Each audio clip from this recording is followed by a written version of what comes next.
I caught my Uber driver taking the long route, so I casually mentioned I used to dispatch for the same company. His name was Troy. I know because it was on the app, along with his 4.97 rating and a photo that looked 10 years younger than the guy behind the wheel. I'd requested a ride from the airport to my hotel downtown. The app estimated 18 minutes and $23. Simple route. Straight shot down the highway, one exit, done. Except Troy didn't take the highway. At first, I didn't notice.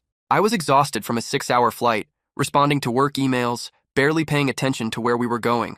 My boss had sent 3 urgent messages while I was in the air, and I was trying to craft responses that wouldn't make me sound as frustrated as I felt. But when I glanced up and saw we were circling through residential neighborhoods I didn't recognize, something felt off. I checked the app. The route showed us weaving through side streets, adding turns that made no sense. The estimated arrival time had jumped to 34 minutes. The fare had climbed to $41. I looked up at Troy. He was focused on the road, one hand on the wheel, the other resting casually on the center console. His eyes flicked to the rearview mirror, meeting mine for a split second before looking away. "Traffic's pretty bad today, huh?" I said, keeping my voice light. "Yeah," Troy replied. "Always is this time of day. Taking a shortcut." Except it wasn't a shortcut. I'd lived in this city for 3 years before moving to Portland for work. I knew these streets. We were going in the opposite direction of my hotel. I opened the navigation on my phone and watched the blue dot representing our car drift further away from the destination pin. Troy turned left when he should have turned right. Then he took another left, then a right, weaving through a maze of residential blocks lined with small houses and overgrown hedges. The fare was now at $47. We'd been driving for 22 minutes. That's when I noticed something else. Every few turns, Troy would glance at a second phone mounted below his Uber phone. The screen showed a different navigation app, one I didn't recognize. The interface was dark blue, not the familiar white and green of Google Maps or the purple of Waze. He was following that route, not the one Uber had provided. My stomach tightened.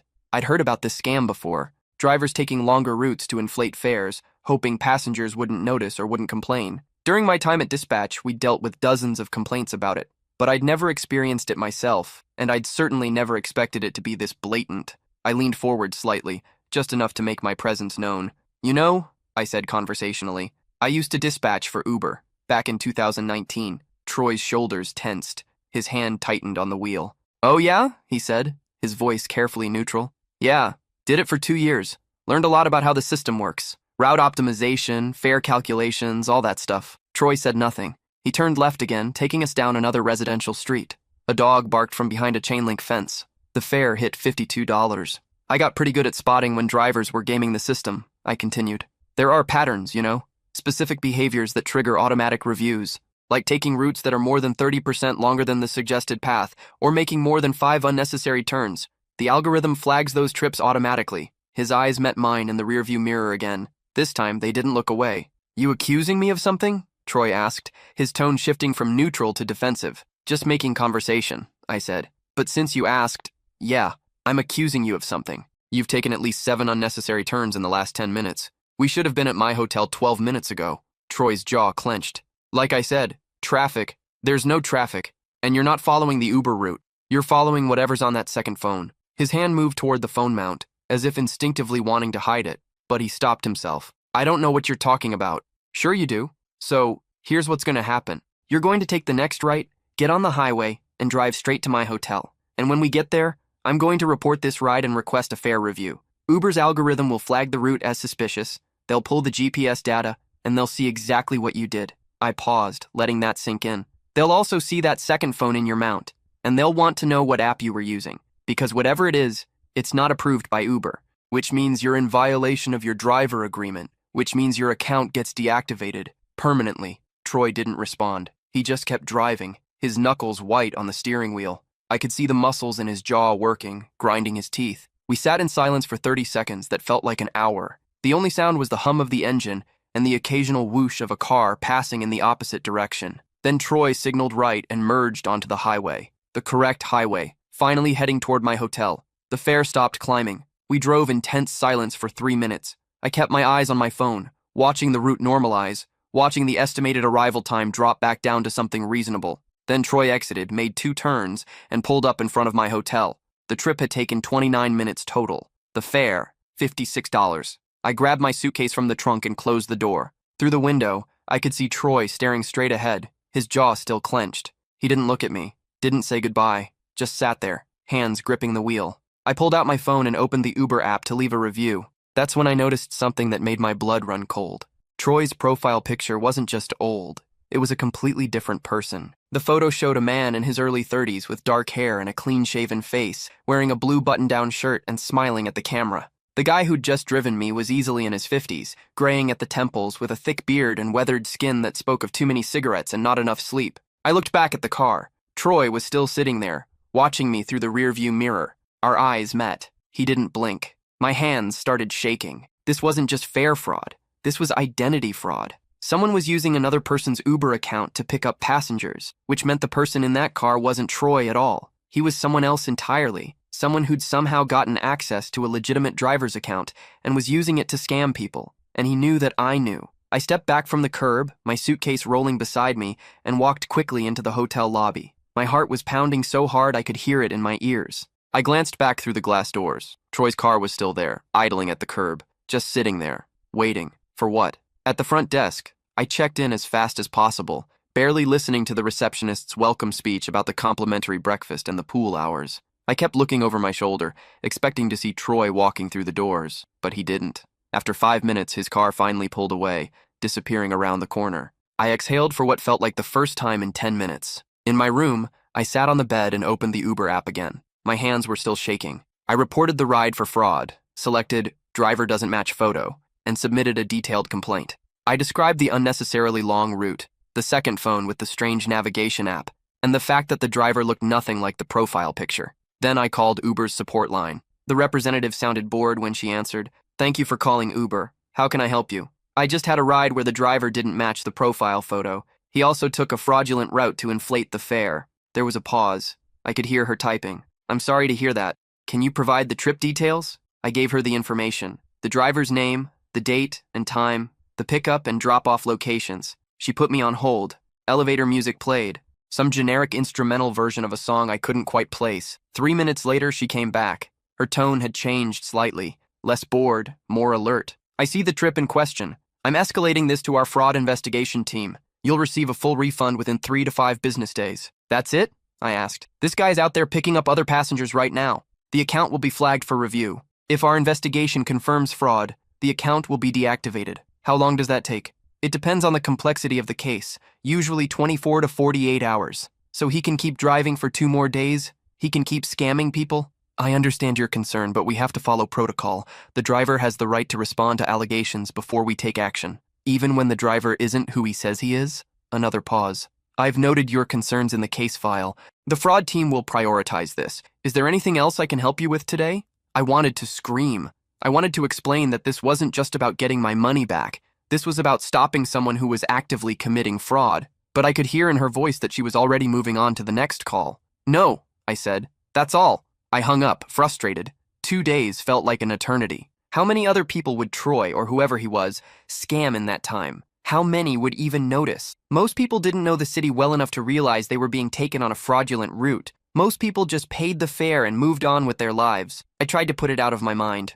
I ordered room service, a burger and fries that I barely tasted. I took a shower, standing under the hot water for 20 minutes, trying to wash away the anxiety that had settled in my chest, but I couldn't sleep. Every time I closed my eyes, I saw Troy's face in the rearview mirror, watching me, those cold eyes, that clenched jaw, the way he just sat there after I got out, not leaving, not moving. What had he been thinking? Was he angry? Scared? Planning something? I got up and checked the door lock 3 times. I pulled the curtains closed, even though I was on the 8th floor. I turned on the TV just to have some noise, some distraction from the thoughts spiraling in my head. The next morning, I woke up to an email from Uber. They'd refunded the full $56 and added a $20 credit to my account as an apology. The email was vague about what action they'd taken against the driver, just a generic line about appropriate measures to ensure platform safety. I checked the app. Troy's profile was still active, still had a 4.97 rating. The photo still showed the wrong person. I couldn't believe it. After everything I'd reported, after calling them directly, after explaining that the driver was using someone else's account, the account was still live. That's when I decided to dig deeper. I'd kept my dispatch login credentials from my time working for Uber. They were saved in my password manager, gathering digital dust. I hadn't used them in 3 years, hadn't even thought about them, but I figured it was worth a shot. I opened my laptop and navigated to the internal dispatch portal. The login screen looked the same as I remembered. I entered my credentials, expecting to get an error message saying my account had been deactivated. Instead, the page loaded. To my surprise, my login still worked. I was in. The interface had changed slightly. New fonts, reorganized menus, but the core functionality was the same. The dispatch system gave me access to real-time driver data, trip histories, and account information. It was designed to help dispatchers monitor driver behavior, resolve disputes, and investigate complaints. I searched for Troy's account using the trip ID from my ride. What I found was worse than I'd imagined. The account belonged to someone named Victor Huang. The photo matched. Dark hair, clean-shaven, early 30s. But according to the system, Victor had been deactivated 6 months ago for multiple fraud complaints. His account showed a red flag with the notation, "Permanent deactivation, fare manipulation, do not reinstate." Someone had reactivated his account, and they'd been using it ever since. I scrolled through the trip history. In the past 6 months, the account had completed over 2,000 rides. I did the math. That was an average of 11 rides per day, every single day. For 6 months, the average trip fare was $48. The average estimated fare was $34. That meant every trip was about 40% more expensive than it should have been. Whoever was using this account had been systematically scamming passengers for half a year, and they'd made over $80,000 doing it. I felt sick. This wasn't just one bad driver trying to make some extra money. This was organized fraud. Someone had hacked into deactivated accounts, reactivated them, and was using them to run an elaborate scam operation. I kept digging. I pulled up the GPS data from my trip and compared it to the Uber-provided route. Just as I'd suspected, Troy had taken a route that was 3 times longer than necessary, weaving through residential streets to pad the fare. But here's what caught my attention. The GPS data showed that Troy had made the exact same unnecessary detour on 47 other trips in the past month. Not similar detours, the exact same route. Turn by turn, street by street. It was a pattern, a route specifically designed to maximize fare inflation while looking just plausible enough to avoid immediate suspicion. Someone had engineered this, tested it, optimized it. I pulled up those other 47 trips. Different passengers, different pickup locations, but the same fraudulent route every time. The same unnecessary turns, the same residential streets, and every single one of those passengers had been charged an inflated fare. None of them had reported it. I downloaded the data and started going through the passenger information. Most were tourists or business travelers, people who didn't know the city well enough to realize they were being scammed, people who just paid the fare and moved on, but a few stood out. One passenger, a woman named Priya, had left a review. Driver took a weird route, but he said there was traffic. Seemed nice enough. 4 stars. She'd been charged $64 for a trip that should have cost $22. Another passenger, a man named Dennis, had written, "Not sure why the fare was so high, but maybe that's just how expensive Uber is now. Friendly driver, though." He'd been charged $71 for a $26 trip. A third passenger, someone named Taylor, had complained, "Route seemed unnecessarily long, but driver said it was faster this way. Won't use again." $58 for a $19 trip. These weren't just inflated fares. These were systematic, calculated thefts. And Uber's algorithm hadn't caught it because whoever was running this operation knew exactly how to game the system. They knew what thresholds to stay under, what patterns to avoid, how to make each individual trip look just barely legitimate enough. I needed to report this properly, not just through the app or the support line, but directly to Uber's fraud investigation team. I still had contacts from my dispatch days, people who worked in the trust and safety department. I opened my email and started typing to my old supervisor, Danielle. We'd worked together for 2 years. She'd been the one who'd trained me, who'd taught me how to spot fraudulent patterns. If anyone would take this seriously, it was her. I attached screenshots of the trip histories, GPS routes, fare comparisons. I explained everything I'd found.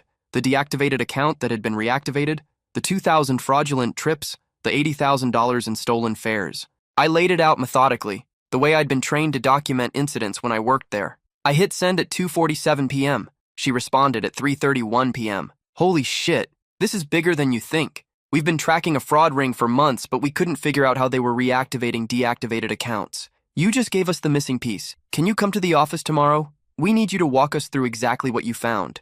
And we need to do this in person, not over email." "This is serious," I agreed. That night, I barely slept again. But this time, it wasn't fear keeping me awake. It was adrenaline. I'd stumbled onto something big, something that could help a lot of people. The next day, I took an Uber to their headquarters. This time, I checked the driver's photo 3 times before getting in the car. It matched. The driver was a woman in her 40s who didn't say much, which was fine by me. The route was direct. The fare was exactly what the app estimated, $18. No detours, no second phone. At Uber's office, Danielle met me in the lobby. She looked exactly the same as I remembered. Short black hair, rimless glasses, perpetually carrying a tablet and looking like she hadn't slept in 3 days. She'd always been like that. Intense, focused, the kind of person who took her job seriously, sometimes too seriously. "You have no idea what you stumbled into," she said as we walked to the elevators. "Your email made that pretty clear." I couldn't say much over email, security protocols, but this is bigger than just one driver or one account. This is a coordinated operation. She took me to a conference room on the 7th floor. Inside were 4 other people, 2 from the fraud investigation team, 1 from legal, and 1 from engineering. They all looked tired, stressed, like they'd been working on this for a long time without making progress. Danielle pulled up my data on the big screen, a massive monitor that covered half the wall. "This is the account that picked up our whistleblower 2 nights ago," she said, pointing to Troy's, or rather, Victor's profile. "As you can see, it was deactivated 6 months ago for fraud. Multiple passengers complained about inflated fares. We investigated, confirmed the violations, and permanently deactivated the account." She clicked to another screen showing the deactivation log, but somehow it was reactivated without going through our standard reinstatement process. There's no record of an appeal, no documentation of a review. The account just came back online, and it's been operating ever since. One of the engineers, a woman named Keisha, leaned forward. She had dark skin, braided hair pulled back in a ponytail, and the exhausted look of someone who'd been staring at code for too many consecutive hours. "We've been seeing this pattern for 8 months now," Keisha said. "Deactivated accounts suddenly coming back online. At first, we thought it was a system glitch, maybe a bug in our account management software, but the accounts were being used immediately after reactivation, which suggested human intervention." "How many accounts?" I asked. 47, Danielle said. "All deactivated for fraud or safety violations. All reactivated through a backdoor we couldn't identify.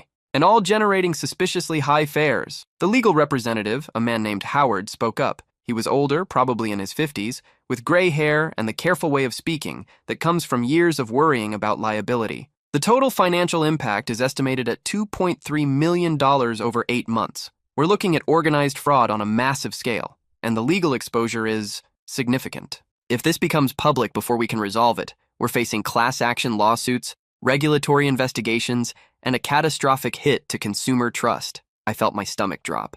$2.3 million? That's a conservative estimate, Danielle said. "Based only on the fare overcharges we can definitively prove. The real number is probably higher." "And you couldn't figure out who was doing it?" "That's the problem," Keisha said. "The reactivations were happening through legitimate admin credentials. Someone with internal access was bringing these accounts back online. But we have over 200 employees with that level of access. Dispatchers, supervisors, fraud investigators, engineers. We couldn't narrow it down. We tried tracking the IP addresses," said one of the fraud investigators, a man named Roland. He was younger, maybe late 20s, with the kind of nervous energy that suggested too much coffee. "But whoever's doing this is smart. They're using VPNs, routing through different locations, covering their tracks. Until now," Danielle added. She pulled up a different screen. "When you logged into the dispatch portal yesterday, it flagged our security system. Not because you did anything wrong, you have legitimate credentials, but because we'd been monitoring all admin activity related to these fraudulent accounts." She clicked through to a log of system access. Row after row of data, timestamps, employee IDs, IP addresses, actions taken. Your login gave us a timestamp.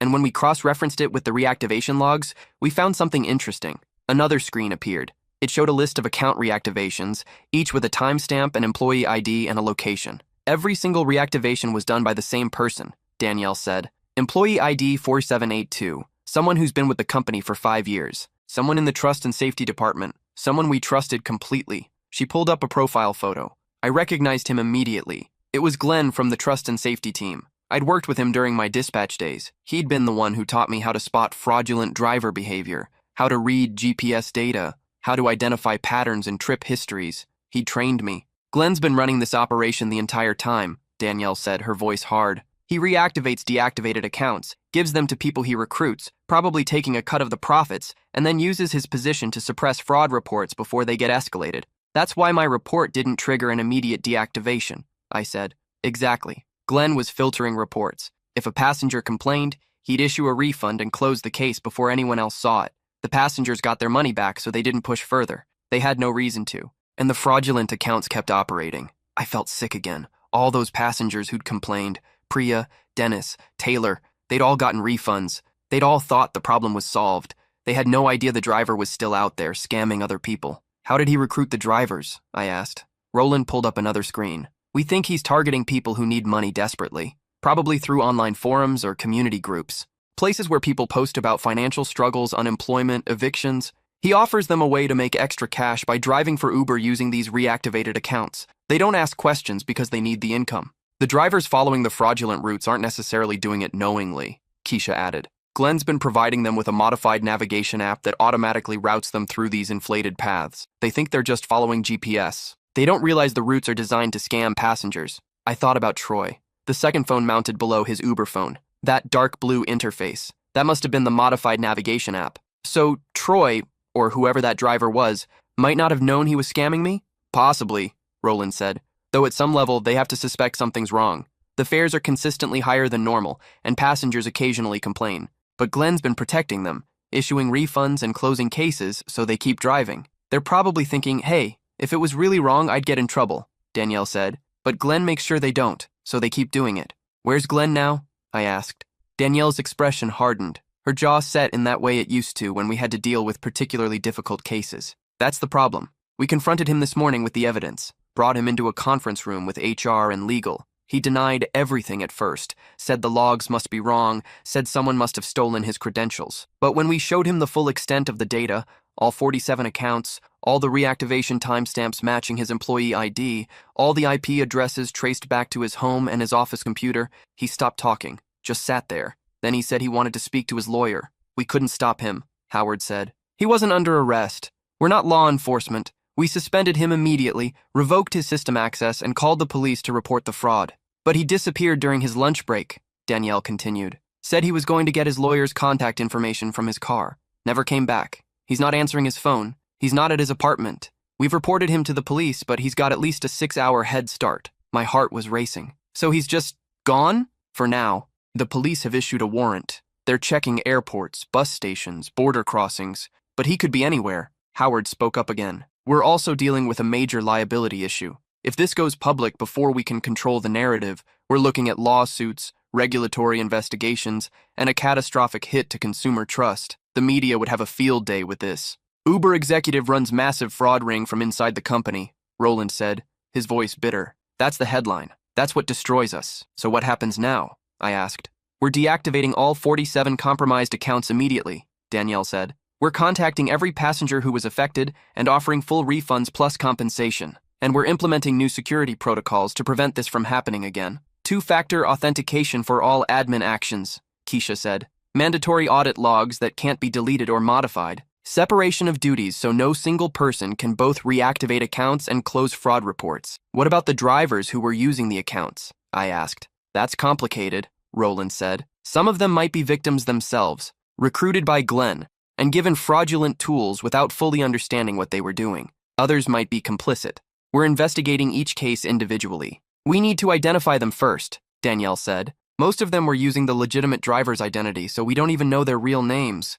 I thought about Troy again, his face in the rearview mirror, the way his jaw clenched when I called him out, the way he sat in his car after I got out, just watching me. I want to help, I said. Whatever you need. I want to make sure this gets fixed. Danielle nodded. We were hoping you'd say that.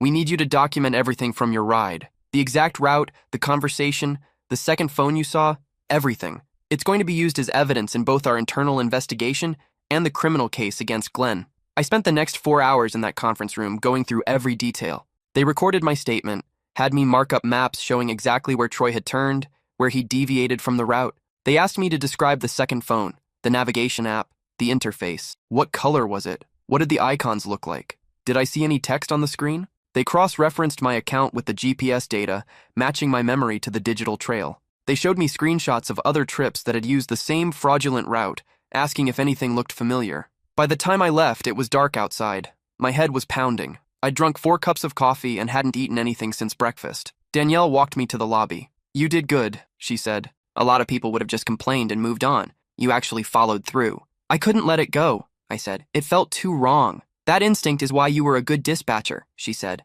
and why this fraud ring is about to collapse. She paused, then added, I know you left this work behind. I know you moved on. But if you ever want to come back, we could use someone like you, someone who actually gives a shit. I smiled, but shook my head. I appreciate it, but I'm good where I am. I figured, but the offer stands. I took a regular taxi back to my hotel. A yellow cab, old-fashioned, with a meter that clicked audibly. I wasn't ready to trust Uber again just yet. Over the next 3 weeks, I followed the case closely. Danielle kept me updated through encrypted emails, careful not to include too many details in case the communications were ever subpoenaed. Glenn was arrested 4 days later. He'd been spotted at a motel in Reno, trying to pay cash for a room. The clerk thought he looked suspicious and called the police. When they searched his motel room, they found $180,000 in cash stuffed into a duffel bag, along with a laptop containing detailed records of his fraud operation, spreadsheets tracking each driver, each account, each fraudulent trip. He'd kept meticulous records, probably planning to use them as leverage if he ever got caught. The laptop also contained messages, encrypted chat logs with his recruited drivers, discussing payment splits, route optimization, and strategies for avoiding detection. Turns out, he'd been running this scheme even longer than Uber suspected, not 8 months, nearly 2 years. The total financial impact was over $6 million.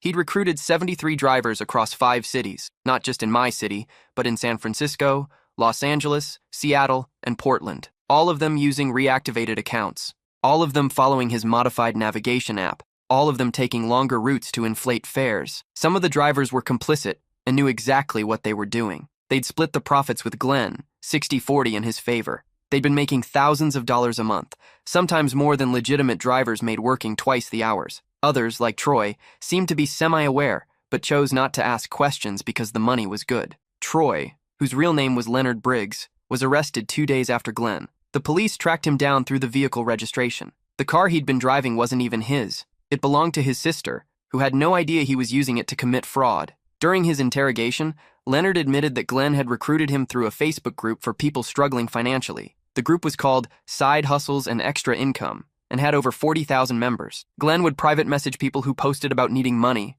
offering them a guaranteed income opportunity. Glenn had sold it as a side hustle, told Leonard he'd provide everything he needed, the account, the navigation app, the support.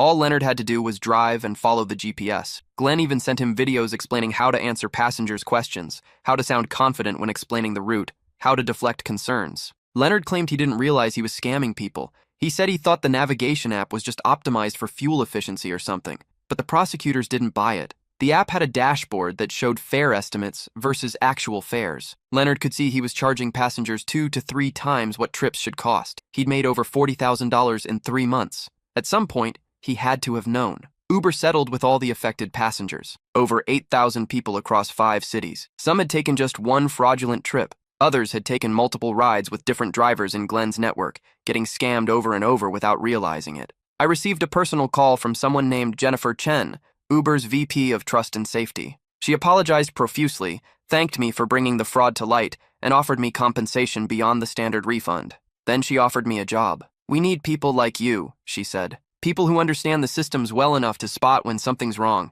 People who actually care enough to follow through." I declined. I'd moved on from that world. I had a good job in Portland, working in data analysis for a healthcare company. It was stable, predictable, no drama. But I did accept their offer to consult on their new fraud detection systems. They wanted someone who understood both the dispatch side and the passenger experience. Someone who could think like a scammer because they'd seen how the system could be exploited from the inside. They paid me $15,000 for a month of part-time consulting work. I helped them design algorithms to detect suspicious reactivations, flag unusual routing patterns, and identify accounts that were generating abnormally high fares. The work felt good. I was using my knowledge to prevent other people from being victimized. Every line of code I helped write, every detection rule I helped design, was protecting someone from what had happened to me. Glenn went to trial 8 months later. The evidence against him was overwhelming. The laptop records, the chat logs, the bank accounts showing deposits totaling over $1.4 million over 2 years. The testimony from drivers he'd recruited, some of whom cut deals to testify against him. He tried to argue that he was just helping people make money, that the drivers were the ones actually committing fraud. But the prosecution showed that he'd designed the entire system, created the modified navigation app, reactivated the accounts, and suppressed the fraud reports. He was convicted on 47 counts of fraud, conspiracy, computer crimes, and wire fraud. The judge sentenced him to 12 years in federal prison and ordered him to pay $6.2 million in restitution. Leonard took a plea deal. He agreed to testify against Glenn in exchange for a reduced sentence. He got 3 years probation, 500 hours of community service, and was ordered to pay $43,000 in restitution. The other drivers faced varying consequences depending on their level of involvement.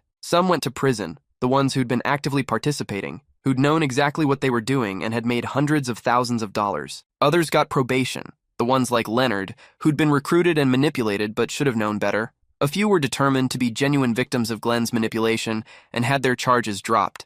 These were people who'd been given the navigation app and told it was legitimate, who'd only done a handful of trips before realizing something was wrong and stopping. Uber overhauled their internal security systems. They implemented two-factor authentication for all admin actions, requiring both a password and a code sent to a registered device. They created an AI monitoring system to detect unusual account activity, accounts that had been deactivated suddenly coming back online, accounts generating abnormally high fares, accounts with mismatched driver photos. They established an independent fraud oversight board, staffed by people from outside the Trust and Safety Department, to review major fraud cases and ensure no single person could suppress reports. None of it would have happened if I hadn't been paying attention during that ride. If I hadn't noticed the second phone, if I hadn't known enough about Uber's systems to understand what was happening, if I just paid the $56 and moved on with my life. Sometimes I think about what would have happened if I hadn't said anything. If I'd been like the thousands of other passengers who got scammed and never reported it, or who reported it and accepted the refund and moved on, Glenn would still be running his operation. Thousands more people would have been scammed, and Leonard would still be driving around, following that fraudulent navigation app, thinking he'd found an easy way to make money. But I did notice, and I did speak up. 6 months after the trial, I got a message through LinkedIn. It was from Priya, one of the passengers who'd been scammed by Leonard using the same route he'd taken with me. "I just found out about the fraud case," she wrote. "I saw your name in an article about the whistleblower who exposed it all. I was one of the victims. Trip number 8744, October 2023. $64 for what should have been a $22 ride. I never would have known if Uber hadn't reached out to refund me. Thank you for catching this. I'm a single mom working 2 jobs. That $42 overcharge might not seem like much to some people, but it was half my grocery budget that week. People like you make a difference." I saved that message. On the nights when I doubt whether speaking up matters, when I wonder if one person can really change anything, I read it again. We can't fix everything. We can't catch every scammer or prevent every fraud, but we can pay attention. We can ask questions. We can refuse to be complicit through silence. And sometimes that's enough to bring down an empire built on other people's stolen dollars and stolen trust. I still use Uber, but now I check the driver's photo carefully. I watch the route. I pay attention. And if something feels wrong, I speak up.